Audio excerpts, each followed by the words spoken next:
Hi everyone, today's topic is characteristics of high maintenance people. Now maybe you may have some of these in your life, or maybe in parts you may be a high maintenance person. So it's to bring awareness to this. So one is they always have urgent needs. So they always have needs that are far superior and far greater than yours at times. So number two, they have a sense of entitlement. It's all about them.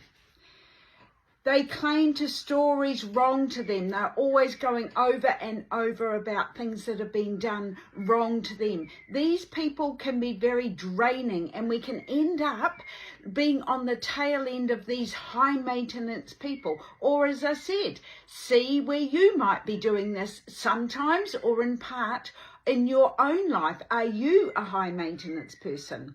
They talk a lot about themselves. It's all about them. They crave a listening ear, but very rarely listen to others.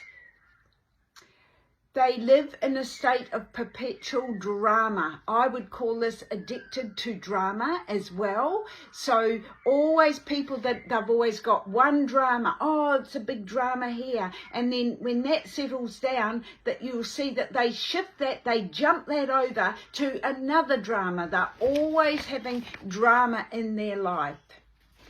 They are obsessed with details. They always want to go into the nitty-gritty of things. They're quick to criticize without offering any alternatives to the situation. So they're quick to attack. So they resent change, and they actually have very little or low awareness about things. And it makes it even more exhausting. So they're going over and over and over things. So how do we know? How do we check in with this? Is just observe your own behavior, observe your behavior around these people. And as I always say, you'll know whether people are right for you by the way you feel when you've left them.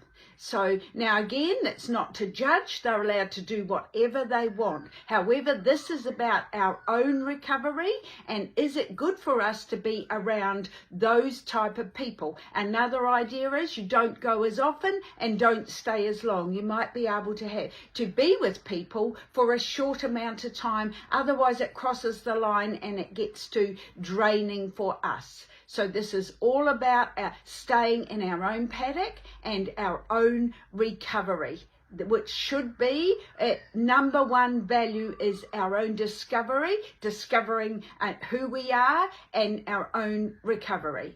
Thanks very much, and I hope that helps.